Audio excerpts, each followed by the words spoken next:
Well, hello. Veteran Outdoorsman here.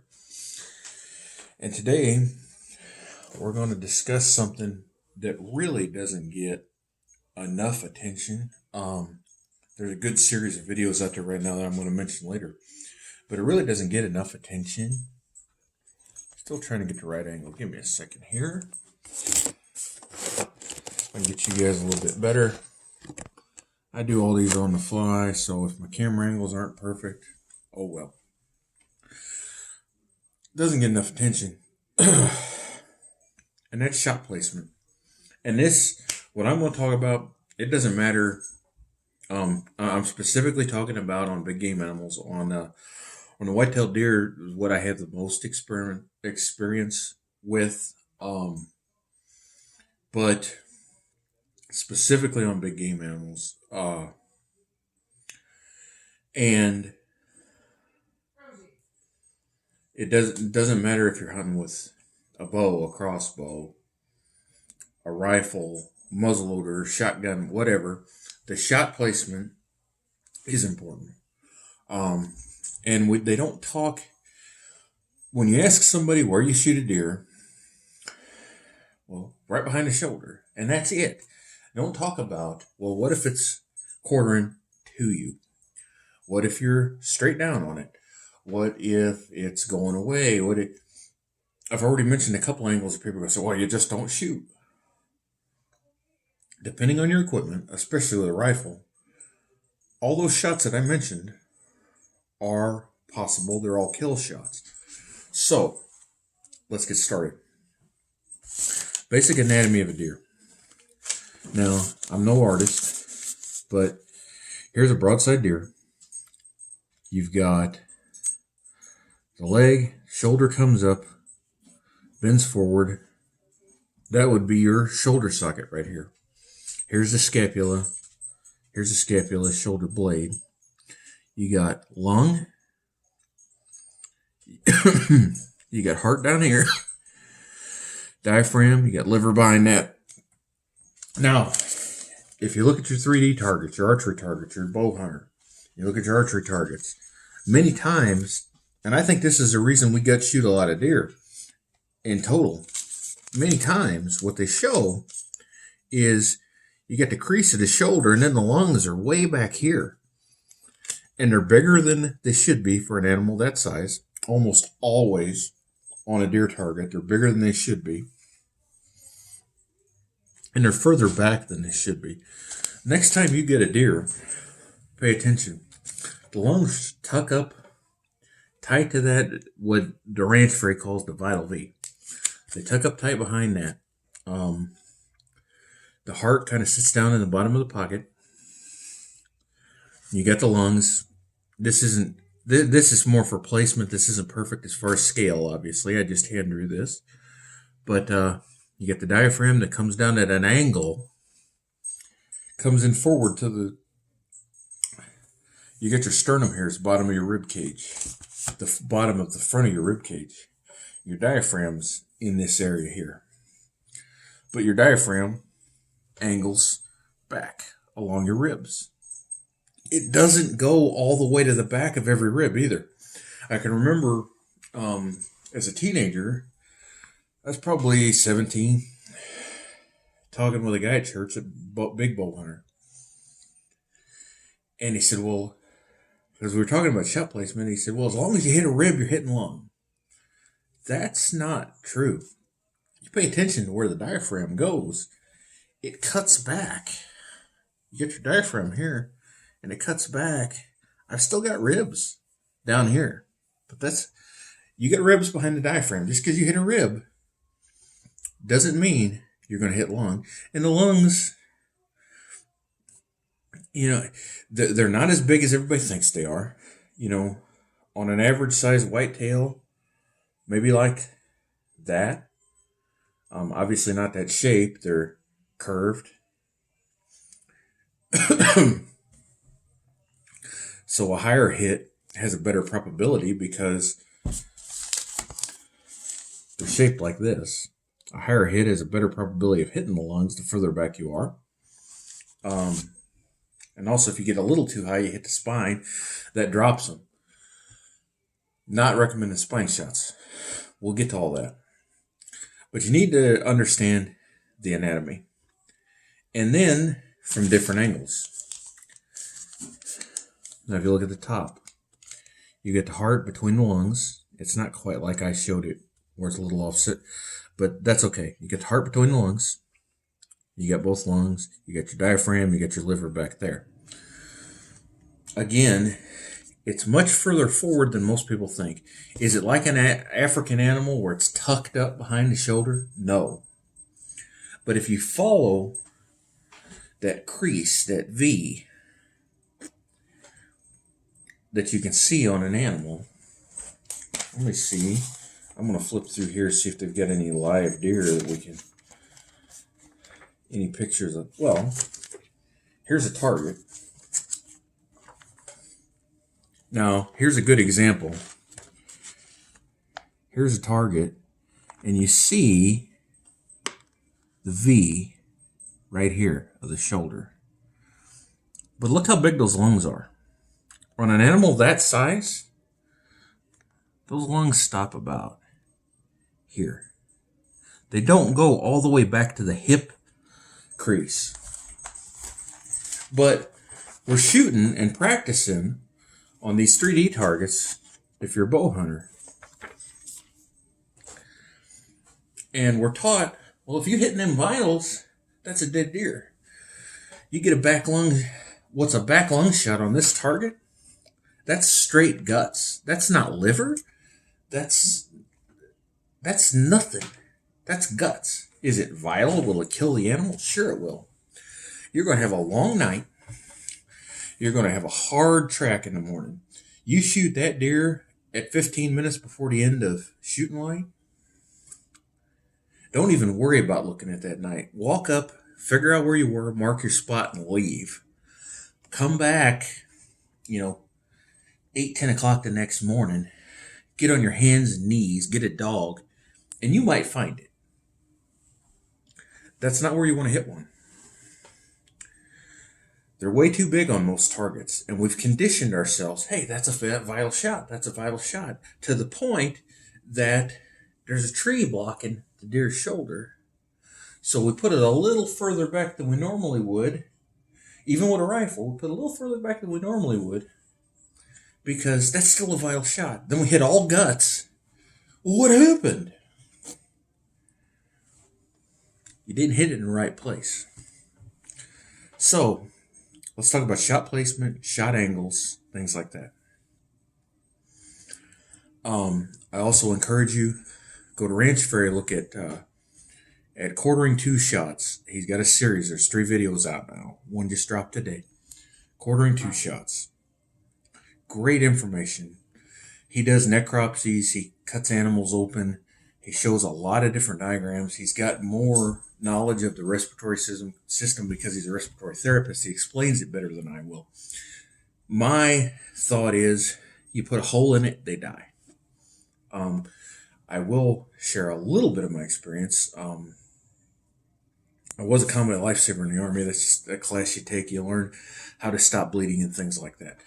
But with that being said, my job in that part was to keep you from bleeding to death if you get a hole in your body.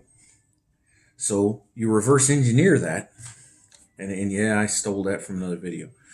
You reverse engineer that. How do you put the hole in the body and get somebody to die? How do you eliminate, not somebody, something? How do you eliminate those factors that stop it from dying? That's what we're going to talk about. So, perfect broadside shot. Where's your shot placement? Most people are going to say right here. Let me get my pencil. They're going to say, let me get it dead on for you. They're going to say somewhere in this area. Well, here's the problem. You're already getting to where the lungs are getting narrow. You're more toward the center of the lungs. You're already getting to where the lungs get narrow, so your margin for error is less. I'm going to say and this has been my experience. This is where I shoot most of my deer. I'm going to say you're going to want about here, because many times your animal is going to duck the shot. Say, well, with a rifle they don't duck. That's not true. They don't duck at the sound of the shot, because the bullet's going faster than the speed of sound. That's correct. But many times that animal sees you and knows something's wrong. And I really think they catch the motion of you pulling the trigger or something, and they drop. Or they lurch a little bit, things like that. You've got much more speed with a rifle. But many times, by the time you've pulled that trigger, that animal's not quite where it was, and you hit off by a couple inches, you think, what happened? That's what happened. Even with a solid rest and everything, you don't usually hit exactly where you're aiming. That's what happened. So let's move the shots a little forward. Where all these big vessels and things are above the heart that feed the lungs, that feed the spinal column, that feed the hindquarters, all these big vessels and arteries, let's put it in here, right around the top of the heart and forward. Okay? That's for broadside shot. Well, what about quartering away? Well, you need to hit that area in the middle no matter where you are. So whatever quartering angle you're going to rotate and keep the top of the heart as your axis. So picture where the top of that heart is, behind, tucked up in that pocket behind that V, just above the heart. Right here, just above the heart. Picture where that is. And whatever angle it is. And I'm going to give you some examples. About 10 years ago, I'm hunting with a buddy of mine. Never hunted this piece of property before. It's about 40 acres. It's not very far from the house. And he said, let me make a call to the farmer, see if I can bring you out there. I think with a night like tonight, it was cloudy. It was real windy. But there were some draws and things. He said, I think with a night like tonight, I think we'll see deer. So let's go. Well, it's October 2nd. I've had really good luck hunting the last week of September, the first week of October. Let's make it happen. He calls the farmer. He gets permission to bring me out there. He already had permission to hunt out there. He gets permission to bring me out there. We get out there. We've got a couple hours before dark. He walks me to a spot where he had a tree cleaned up already. Put your climber here. Look along this creek. I think you're going to see deer. He goes to another place, 150 yards down back behind me, where he had killed a 10-pointer a year or two before. And we sit there for the night. I see squirrels, I see raccoons, birds flying around, whatever. Right before dark, a doe and a fawn come in. And they get down in the creek bottom below me. They're right at 20 yards. I've already ranged to that, so I'm not worried. I know how far away they are. And the big doe turns and quarters to me. And I mean hard quartering. Like, let me show you. Like this. Where I had to get in at the neck juncture. The juncture of the neck and the junction of the neck and the shoulder. To get vitals. She turns. She quarters to. Boom. She takes off. The other one runs about 15, 20 yards and blows and blows and blows and blows. My buddy heard the shot. Figured I'd miss because he heard all the blowing. Didn't worry about it. I climb out of the tree. I call him up. Hey, man, come down here. What'd you miss? I didn't miss. I heard the deer crash. And it was literally 1,000, 2,000, 3-1 crash. It was that fast. Because I counted, because I wanted to get an idea of how far the deer was, what we're looking for, because you don't always get a good blood trail with a bow. 1 1000, 2 1000, 3 1 crash. That fast. We get out. We look around for a little while. We find some blood. Follow it. I mean, almost nowhere. By now it's dark, but followed it 50 yards, something. I mean, she ran in a tight little circle. She died. The entrance is right here. The exit is right at the back of the rib cage. I got both lungs. I got the top front of the onside lung. I got the back rear of the back lung just kind of raking through. And it went out through the rib cage. It was back in here somewhere. Hit high. Hit up here, at the juncture of the neck. The deer's kind of looking up at me.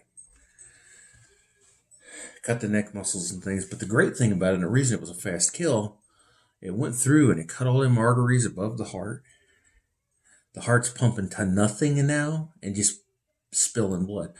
The blood trail was not bad. I missed the guts completely. The blood trail was not bad. And I just barely missed. I just barely bypassed the stomach and everything. But I still got the lungs. Got above the heart, cut the arteries, veins, and everything. Blood trail wasn't horrible, but it wasn't, it wasn't a Rage commercial blood trail. But it wasn't horrible. I was using a Carbon Express Quad Pro broadhead, 4-blade broadhead. Actually, a really good broadhead. People, they're junk. They're $14. They're not the thickest steel in the world. They're 040. They're 4 blades, 1 inch, short little deals. But as long as you didn't hit a lot of heavy bone, they blow through a scapula all day long. As long as you didn't hit a lot of heavy bone, like heavy leg bones and things, not bad broadheads at all. Held up well. Killed several deer with them. I did break a shoulder joint with one. The broadhead didn't survive that, but it went through almost the opposite, almost exactly, angle and everything. Came out the shoulder joint, split the ball joint in half. They're good broadheads. And razor sharp out of the package. You still, any broadhead you want to touch up, but they came good and sharp. I was shooting what the ranch prairie would probably call a heavy dove load. It was like 450, 475 grains. I was getting there where I had some weight. 100 grain broadhead, 70-pound bow. Not super fast. I shoot about 260 feet per second with that setup. And I mean, drove through her like she wasn't even there. Stuck in the ground about that far in this gravel creek bottom. When I finally found the arrow, I mean, just buried that far. It's like you're pulling it out of a 3D target. She didn't go very far. My buddy, all the way home. What'd you take that shot for? That's irresponsible. That's unethical. Blah, blah, blah. Let's back up a little bit. I started bow hunting 25, 26 years ago. Shot carbon arrows, fixed blade broadheads. We shot through. Some people would say not to. We learned. We shot through scapulas. We shot quartering in shots. Shot front on shots. Well, that's because you were unethical and you didn't know what you were doing. No. It's because we knew that those 650 grain aluminum arrows with their big old cut on impact broadheads on the front would drive through a deer from any angle. And we did it. I've seen lots of deer over the years shot facing away right here and the broadhead sticking out the chest. Deer runs 100 yards or less and dies. I've seen it. I know it'll do it. I know that happens. But you got to have the right setup for it. I've seen it plenty of times with rifles. A guy jumps a deer, boom, right below the tail. Usually they fall. If they don't go very far. Bullet comes out here, or it's lodged in the sternum here. That happens. So whatever angle. And I said, wait a second. I said, with my setup And my fixed blade broadheads, a little heavier arrow than you shoot. He was shooting about a 350, 375 grain setup with a 100 grain rage. And I said, with your setup, you're right. I wouldn't take that shot. But with my setup and perfectly flying and everything, I had no problem taking that shot because there was nothing in the way. At the time, I didn't want to shoot through. I mean, it would blow through a scapula, but it'd blow through a shoulder blade at the top. Toward the bottom, I wasn't real confident with it, so I stayed away from the shoulder for the most part. But I had, an opening right here, and I took it, and it worked. So I explained that to him. For too long, he's looking for more of those broadheads. I gave him a peg. He's wanting to go to a little heavier arrow, things like that. And he's starting to believe what I'm telling him.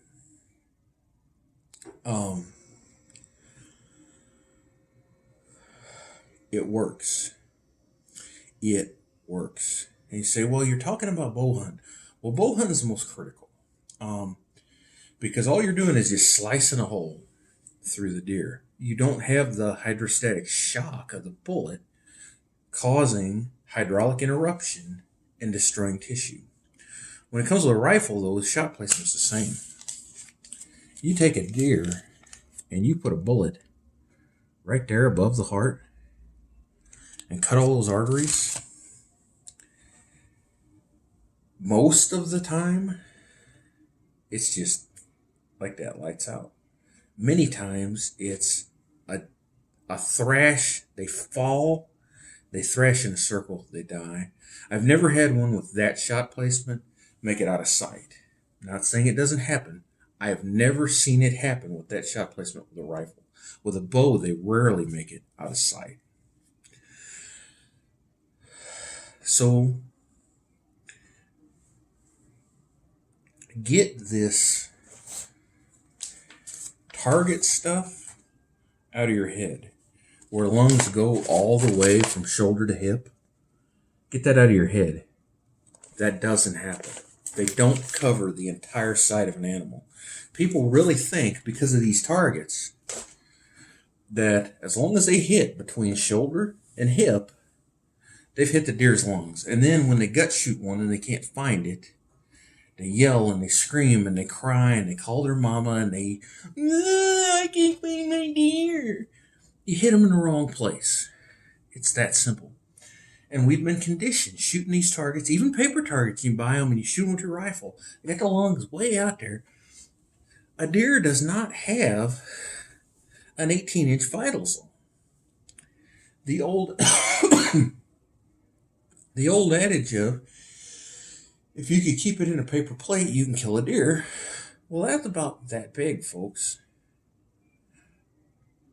That's not that big of a target. It really isn't. Especially when you walk 3 miles in, you climb 25 feet up a tree, and as soon as you get settled in, that deer's there, and big old daddy buck with a rack like this walks in, and you just hike 3 miles, and you just climb 20 foot up a tree, and you just got all your gear situated, and you pulled your bow up or your rifle up or whatever it is, and your heart's just, and you're a fat guy like me, and it's beating about 3,000 beats a minute, and you're about to have heart attacks sitting there up in a tree. And you shoot, and you're just a little left, or you're just a little right. Well, if you're already aiming 3, 4, 5 inches behind the shoulder, you're really hitting back here in the back of the lungs. You pull your shot a little left, what happens? Well, right here. You pull your shot a little off, though. Boom, right through the center of the guts. Don't picture broadside deer. Rarely do you get a perfect broadside shot. It happens, but it's not that common. Unless you're hunting a managed property over food plots or bait, and you can sit and you can wait. Hunting big timber, hunting public land, you take the shot you've got and learn what to do with that. Picture that deer like this. and figure what angle it's going to take. And also picture like this. You're in a tree. What angle is it going to take? Combine those two. Do the little trig problem in your head. Okay, gotta hit up here, come out down there. That's what you got to do. It's like shooting. I've heard, it's like shooting through a basketball. And not really. But aim for for dead center between the left and right shoulder at this spot here, in the middle of the deer, up here, and try to pierce it through that every time. You're a little low, you hit the heart. You're high, you hit the top of the lungs. You've made a vital shot. A little high, a little forward, you break the shoulder. Hey, but I hunt with a bow. We're going to fix that. Go to Ranch Fairy. Watch his videos. Watch with the heavy arrows, high FOC, 600, 650 grain. He start, 500 to say 700 grain arrows. Single bevel, cut on impact broadheads. Get you set up where you can go through a bone, break the shoulders, break the spine, whatever. Now I'm going to talk a little bit about frontal shots. I'm going to talk about facing away shots, quartering away, the same as what I was talking about forward, just in reverse. You want to enter where you were exiting. Don't worry about those. I already covered them basically. Just do it in reverse. Back up, reverse shot placement, you're good to go. Facing away, facing to, and straight down shots. And people are going to say, well, a downward shot is a bad shot. You shouldn't take that shot, etc., etc. If you don't want to take that shot and you're willing to pass that animal, I got no problem with that. You're good to go. With a rifle, a deer comes straight underneath my stand. I'm putting a bead right here on the top of the heart, driving through the heart. I'm breaking its spine. I'm shooting it through the heart, and it's going down.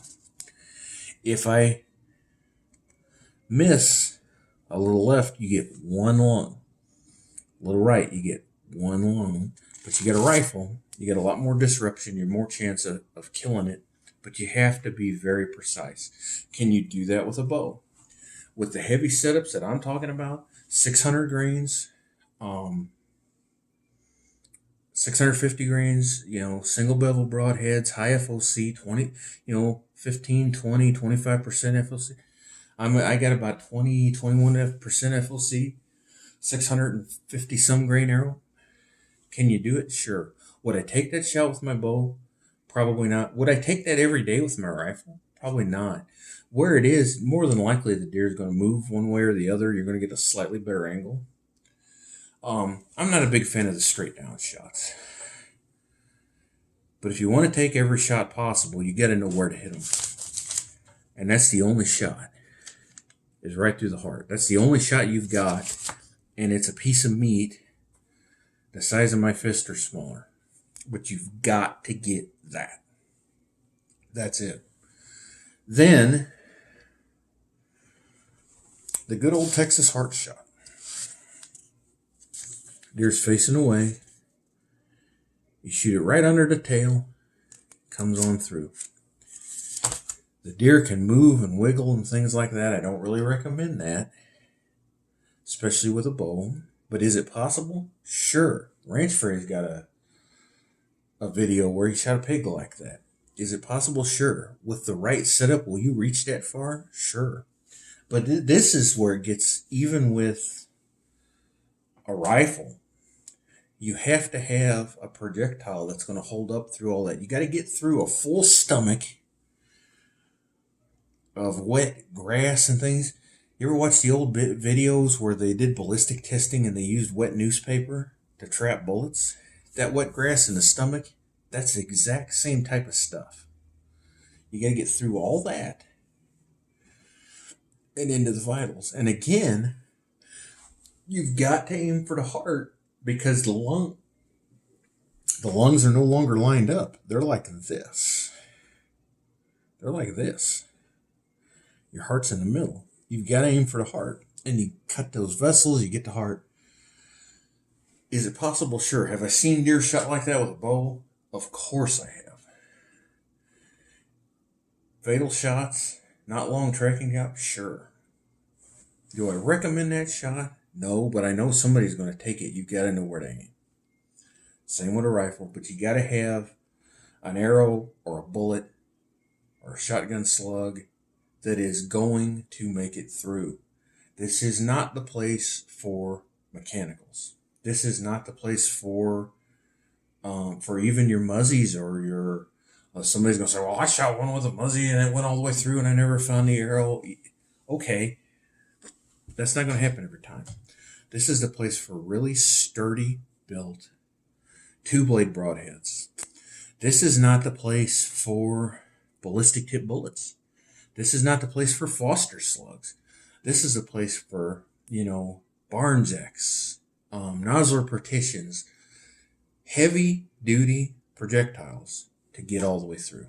You're talking a couple feet of penetration through what's like ballistic gel or even tougher, wet grass, things like that, to get to the heart. Frontal shots. On a deer, it's a small target. But if the deer's facing dead on, your shot is right here. You're actually better off from a tree stand and you get a little higher in the throat and thread it down. On the ground, your target's about like that. A little smaller than a tennis ball. But you can do it. And when you hit that spot, that arrow goes through and it cuts all those veins and arteries at the top of the heart that we were talking about earlier. The heart starts pumping to nothing. Many times as it goes through and goes through the pelvis, it'll cut a femoral or something also, but you don't want to count on that. And it will work. But on bigger animals like elk, moose, where you may be calling them in and they're coming in facing you, your target's more like that. And that's a good shot. Put it in a soft spot above the rib cage with heavy arrows or really stoutly built bullets and drive them all the way through. You kill your animal. We're going to talk a little bit about what happens when your shot goes south and how to react, what to do. This is a situation that happens fairly often. Somebody shoots their deer and they think they got it right behind the shoulder and they walk up and there's gut on their arrow. They walk up, things like that. Something I've started doing recently, and I recommend that you do too, is video your hunts. Go back and figure out, where did you hit? Study how the deer reacted. Did it hump up? Did it mule kick? Did it this? Did it... There's some things that I'm going to talk about here that will happen to you if you hunt long enough. About 5-6 years ago, maybe not quite, several years ago, hunt with a crossbow. First season I've ever hunted with a crossbow. It's the third day of bow season. I've been watching this group of deer. This is the third day. I'm set up where I'm pretty sure they're going to come out today. I've watched them come out in the same spot 2 days in a row. So I moved my setup. I got in there real early in the afternoon. I sat there for several hours before the deer were even moving. And about an hour, 45 minutes before the end of shooting light, a doe comes into a field and a fawn, a young buck, and then a nice 8-pointer. I'm hunting public land. I'm hunting a freshly cut cornfield, and he mills around and mills around. He doesn't have a care in the world. He's just feeding on the corn that's left by the combine. He doesn't have a care in the world. Finally, he stops at right at 50 yards, and he's not getting any closer. And he's slowly starting to feed away from me again. It's take the shot or don't take the deer. Today, I probably wouldn't take that shot, but I practiced a lot.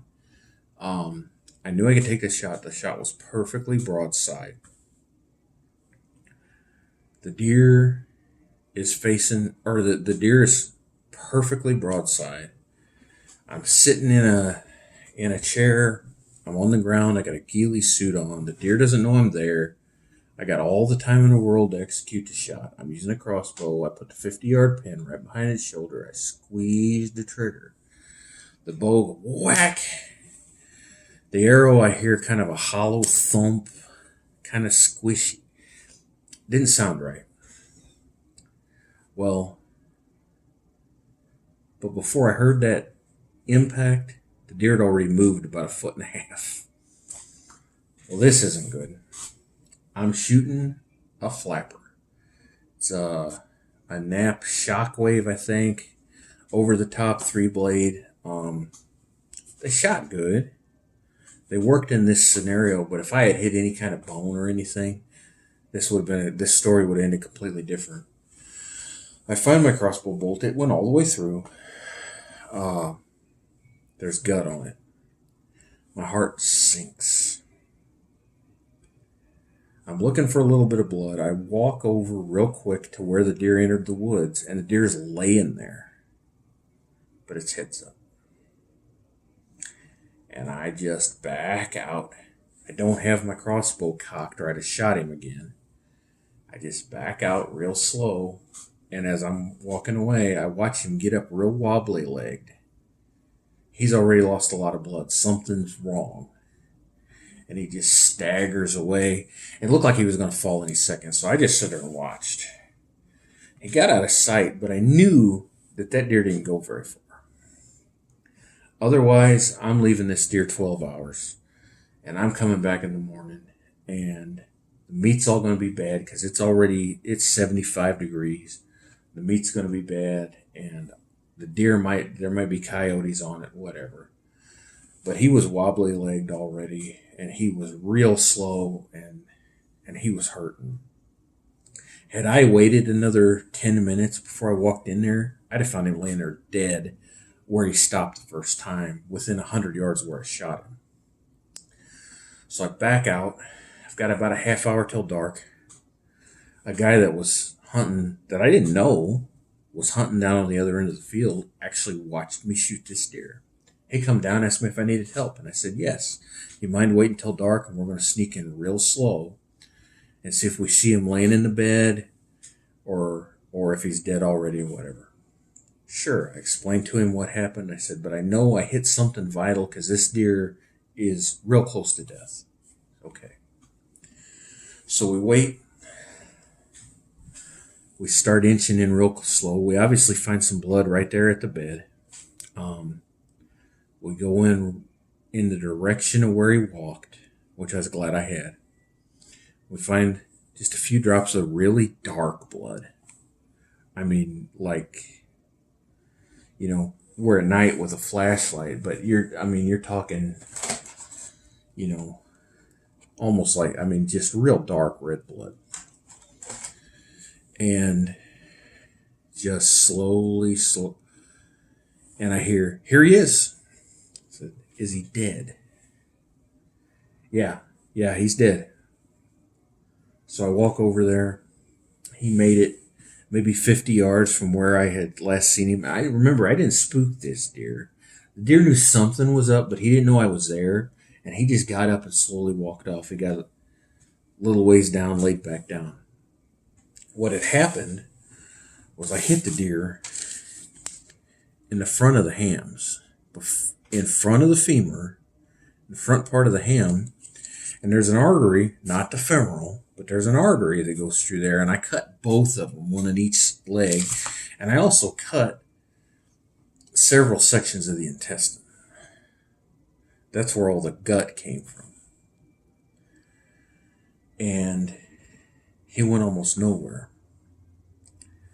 That's where watching the reaction of an animal, paying attention to where they went and stuff can help you and can save your hunt.